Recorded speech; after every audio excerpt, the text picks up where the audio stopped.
Hey, good people. I'm really excited about season 12 for the Black Like Me with Dr. Alex G podcast. It's going to center around the Center for Black Excellence in Culture. If you've been a part of Black Like Me, you've known that I've been talking about this space that we've created in order to build a stronger sense of belonging for the Black community in the state of Wisconsin. So often when we're talking about underrepresented people, we'll say things like Black, brown, people of color, LGBTQ community, veteran, folks with disabilities or who have different abilities. And I understand that these each represent a marginalized group. However, it became very important in the Black community, particularly during COVID and the deaths of George Floyd, the murders of George Floyd and Breonna Taylor, is that so much disparity centers around Black folks and our performances and our outcomes. But yet when we talk about strategies to address them, it becomes very broad, people of color. What Black people have told me is that we want to see the same kind of energy in thinking about our greatness, our excellence, and our survival as we do in our demise in some of the prognoses that are talking, our diagnoses that are made on the Black community. And that made a lot of sense to me. So in building this center, we're wanting to inspire any other groups that want to make sure that their impact on society is shown, but we are apologetically opening a Center for Black Excellence in Culture that is celebrating the rich part of our history, not slavery, not chains, not masses, and not slave songs, because we know those things. I'm a student of Black history. I have a degree in African American history from the University of Wisconsin-Madison. I'm part of the faculty of the African American Studies Department at the University of Wisconsin-Madison. So I know that those things exist.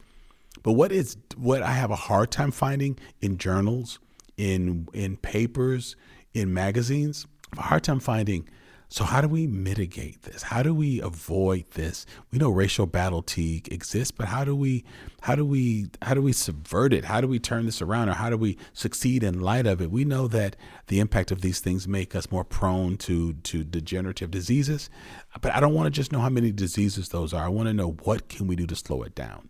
We know that the stress of navigating predominantly white spaces has a negatively profound impact on our wellness. But then why aren't we writing more articles about what it means to be in spaces that don't produce stress, but produce joy and excitement and an authentic sense of belonging and actualization? Well, that's what the Center for Black Excellence in Culture is. It is built to give us a place to celebrate our history, tell our stories, and to allow ourselves to do what our ancestors did 100 plus years ago during the Northern Migration, to allow the pain of our suffering to fuel the dreams of our future. As Black people came north during the Northern Migration, they brought their skills as playwrights and actors and novelists and poets and essayists and dancers and musicians. And we created sounds in Chicago and sounds in Harlem and the Harlem Renaissance.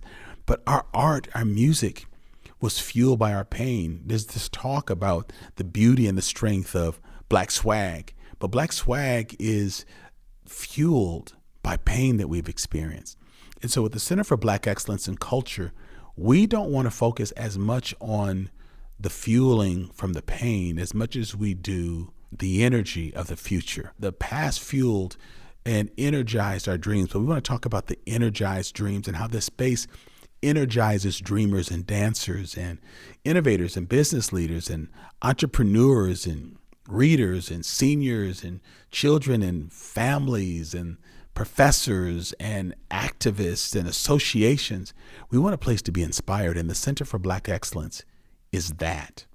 And so what I want to do is to help people to understand that places and spaces like this, they don't just show up. Sure, I'm the visionary leader. I've carried this vision in my heart in some shape, form, or fashion for decades. But I had a beautiful, wonderfully talented team of people who came alongside me. So the way my mind works is that when I see a new airport or a brand new building on a campus or a new neighborhood, I think, who built that? And what were the conversations? And what was that like? So during this process, there's going to be plenty of photos and video from groundbreaking to steel beam hoisting activities. But in addition to that, I want you to listen to conversations with people who shaped this, who heard my dream and made it a reality. I want you to listen to a conversation with our architect who's Black, and our cultural architect, my sister Laleda, or my chief strategy officer, my chief operating officer, to talk about their roles in bringing this to life administratively. But another thing that I wanted to do, and this is a bit of a twist, is that because we are so divided and so fearful of each other, particularly in this specific political regime, that we need to believe that we can still work together. We need a win. We need several wins. Can Black people and white people work together? Can Black people and Asian people and Native people and Latino people, can we really work together to bring about good? And so inside this series, I want you to talk to people who have been so profoundly helpful in this process, like my fundraising consultant, Amanda, or to talk with our former county exec, who is my strategy partner. I want you to hear who are inspired to help me make this happen, or the president of the construction company and his own commitment, the commitment of him and his wife and what they wanted to contribute to make this work. It's a story that inspires me. Yes, there's a building. It's beautiful. It's ornate. It's off the highway. It's iconic. It's completely paid for because of the initial philanthropy of 300 Black donors, but then the support of local, state, and federal government. The support, yes, I said federal government, the support of businesses and foundations, and then a myriad of individuals. Over 1,300 people donated to this project, which is almost unheard of for something of this magnitude. And so I want to look at this from different perspectives.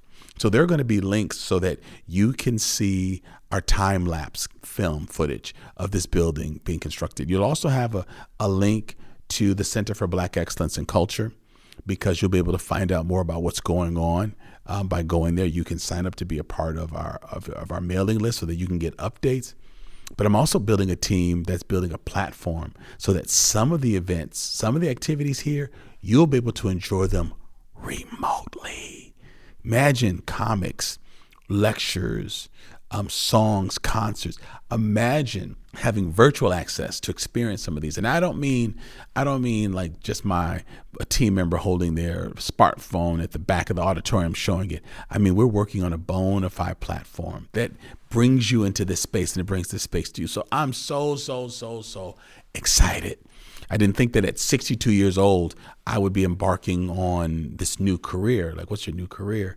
Well, this is different than pastoring, and it's different than running Nehemiah, which is a Black-focused social service agency. We're an event space, and so we will be a place where people's dreams will happen. There will be weddings and receptions here and dances here, and Black sororities and fraternities can have organizations here, but the Chamber of Commerce is going to have an event, not the Black Chamber of Commerce, the Chamber, is going to have an event here this summer, because businesses are understanding that they can do business with a Black-owned business, which will allow us to do good in the community. So when people do business with us and hold their happy hours or their receptions or their conferences or their film festivals or their concerts or bringing comedians here, they're doing good in the community. So I'm excited. Can you tell? I'm so excited about the building, what it means, what it offers, but I also want you to look behind the scenes so that when you see great structures or you see great businesses, you see great films, you know that it took a team of people to pull that together. And so I am so proud of how this strengthened the Black community. Coming into this, I had already captured data from gatherings with over 700 Black people over the past decade, asking, what does it mean to move the needle on race relations? What would make Madison cause you to feel proud to live here and be here? But then even during COVID, we listened specifically to groups that were Black doctors and nurses and medical professionals, or Black formerly incarcerated folks, or Black moms, or Black business leaders, Black dads, or Black 20-something-year-olds who were born here in Madison. I love that this was really rooted and owned and articulated and shaped in the Black community. When I say Black, I don't mean African American, but we brought in people from the Gambia, or people from Ghana, or people to give input who are from Kenya, Sierra Leone, Guinea-Bissau. I love the fact that we're building this Pan-African reality where we celebrate our collective and historic cultural strengths. So folks from Africa, folks who identify as Afro-Latino, people who are Caribbean, or people from North America, and that includes Black people in Mexico, Black people in Canada. We want to weave them into our story and celebration of Blackness. But in this process, I've built some very meaningful relationships with white influencers. It's interesting when you run a business successfully, white people aren't called community leaders. That's just something that's reserved for people of color who work for nonprofits. We know that when people say community leaders, they're really, that's code. They're just called, business owners. They don't have to have the moniker or the pressure of being leaders, but these are leaders. They influence the city of Madison. I will call them leaders. But they leaned in and not only to help me get this vision taken care of, not only to get me to the place where we have raised the $32+ million to have a debt-free facility. By the time you're listening to this, we have already paid off our debt on this $32 million facility, which is historic. It's incredible. I don't think that this has ever been done on a Black-led, Black-infused, Black-inspired project of this magnitude in the state of Wisconsin. I dare say even the region. But non-Black people partnered with us because they believed in us. They believed in my leadership. And we were able to complete this because of a plethora of relationships. So you're going to enjoy the season. You're going to enjoy the series. You're going to enjoy just going behind the scenes a bit and to understand all the intricate parts that need to come together to do something like this. And listen, as you're leaning in, email us, ask questions, get more information, but please share it with your friends because 1, I want people to know the story. 2, I want people to follow the center. 3, I want people to support the center. Even though the building is paid for, we're still raising money for programs. We want to onboard programs for our seniors, for young readers in our children's library. We have space for film festivals and concerts and STEAM and STEM education and literacy in young children and excellence in Black teens and entrepreneurship development and support and mentoring for Black adults. Like, we're bringing it. We are doing it here in this space, plus so many nooks and crannies and spaces to just hang out and just be in this community. We need support to make that happen, and we need you to get that word out to as many people as possible. So please click the link and support us. Click the link to support this podcast. Become a patron for as little as $2 a month. Click it. And just know that you can help us do good and help yourselves feel good about helping others do good. So please don't just listen and absorb and consume this information and inspiration and not give back. Take a moment and do that. That's really big in the Black community. When you make it, you have a responsibility of educating others, helping others, mentoring others, lending to others. You all are benefiting from this. That's why I do it. I want you to. But I also do it because I want you to support us. And so please, I want to see this happen in unprecedented numbers. Take a moment, click the center link and follow us. Click and make a donation. Click the Patreon link to figure out how you can become a partner here. As we get our new partners, I'm going to shout you out and just say, hey, hats off to this person from this state, because we want people to be inspired to help support us get this message out all around the world. All right. You're going to enjoy this season. You're going to enjoy this mini series. You're going to learn a lot, and you're going to get a chance to feel this dream that's been in my heart for so long. Thank you so much for being a part of Black Like Me. Thank you for listening to this episode and for the upcoming episodes. We want to hear from you, and I need you to share this out. All right. Thank you so much. Have a great day.